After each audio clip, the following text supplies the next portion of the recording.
Hi, I'm Stephanie Jaworski of joybaking.com. Today we're going to make melting moments, and this is what they look like. This is a sweet and buttery shortbread cookie with a crisp and crumbly melt-in-your-mouth texture. These are really popular during the Christmas season. I kind of think it's because they look like little snowballs. So we're going to start by making our batter. A really easy batter to make. If you have a stand mixer like I have here, use your paddle attachment. You could use a hand mixer, or really we're just mixing all the ingredients together. We don't want to incorporate air into the batter, so you could just use a bowl with a wooden spoon. The first thing you will need is 1 cup, which is 225 grams of butter at room temperature. I'm using unsalted butter here, but you could use salted butter if you prefer, and then just leave out the salt that's called for in the recipe. And now I'm just going to beat this just on low speed, just until it's nice and smooth.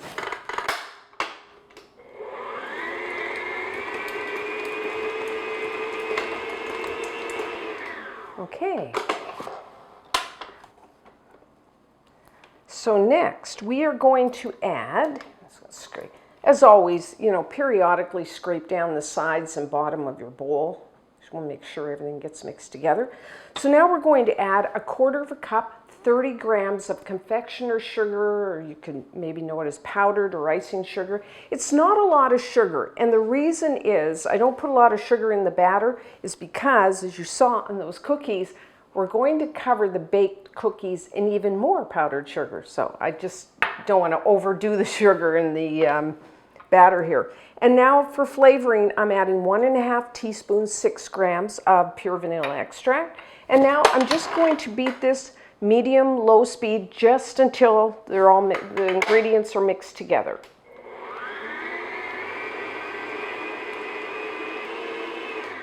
Okay. And for our dry ingredients, in a bowl, I have 1½ cups, which is 195 grams all-purpose flour, you may know as plain flour. To that, I'm going to add 1/2 cup, 60 grams of cornstarch. Now, the cornstarch is what's going to give these cookies that wonderful melt-in-your-mouth texture. And then just 1/4 teaspoon, 1 gram of salt. Remember, if you use salted butter, just leave out that salt. And you could sift your ingredients, your dry ingredients together, but I'm just whisking them. You could just use a fork or a wire whisk, whatever you have. And put that in here. And have your mixer on low speed here. You don't want that flour coming up in your face. And I'm just going to beat this until everything's mixed together.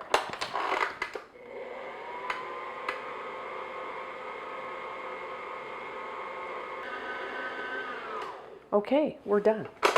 I mean, that's pretty easy. Makes it a really great Christmas cookie, like I said, because it doesn't take a lot of time to whip this batter up. And if you wanted to make lots, you could just double the recipe, which means just double all the ingredients. Because these freeze well, they keep well. They keep about, a couple weeks at room temperature or in the fridge, or you could freeze them for longer storage.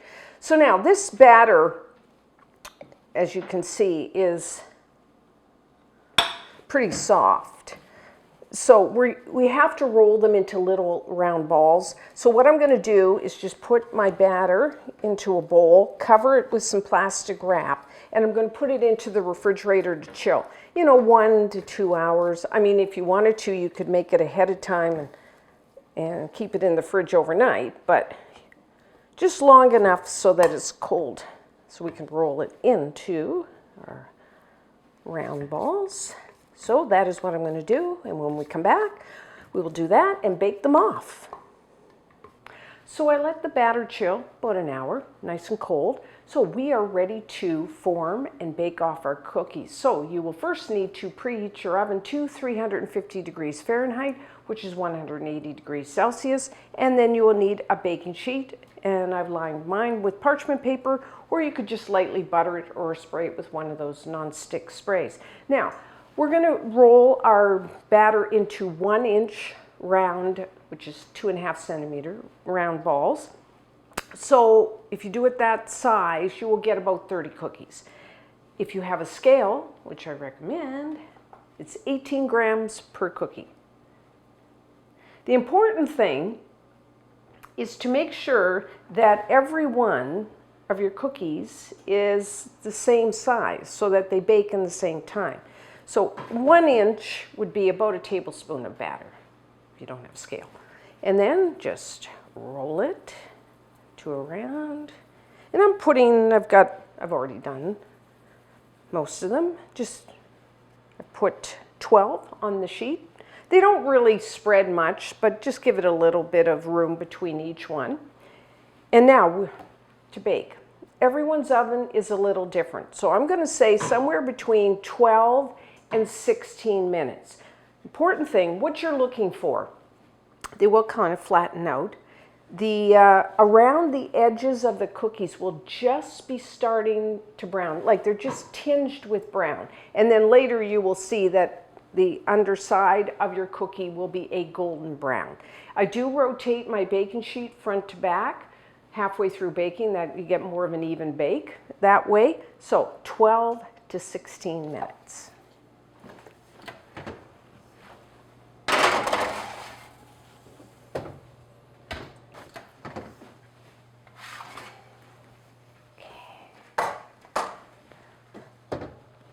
So our melting moments are done. As you can see, they're just starting to brown around the edges. So I did put my baking sheet on a wire rack. Now, we're just going to let these cool down just like a couple minutes.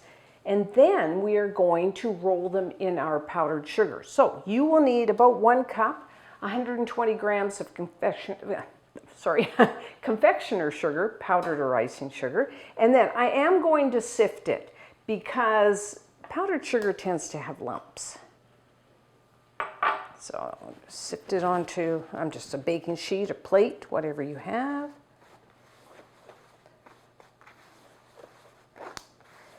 We actually have to roll these twice. We're going to roll them when they're warm.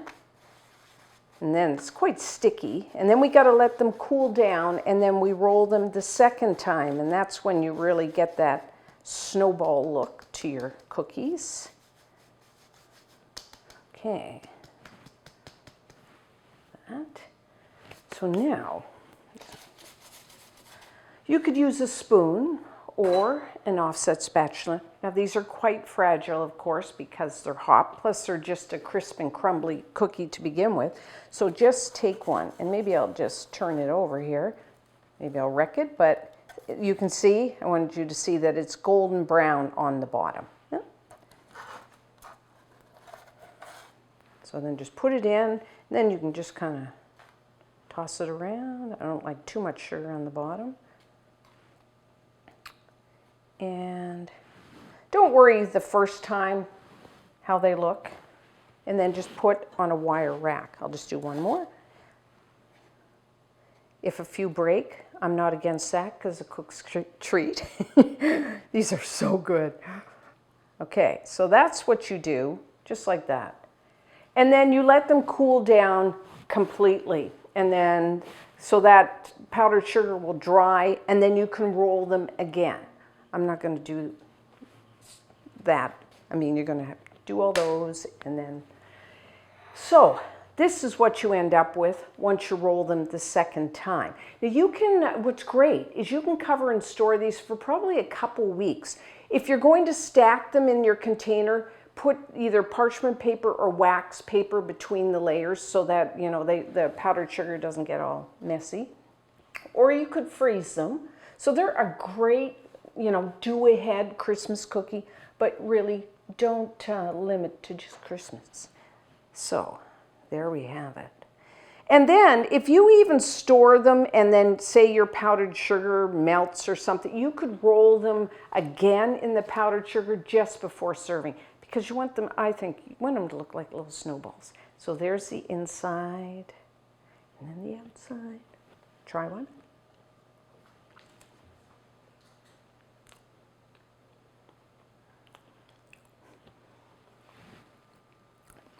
They just literally melt in your mouth.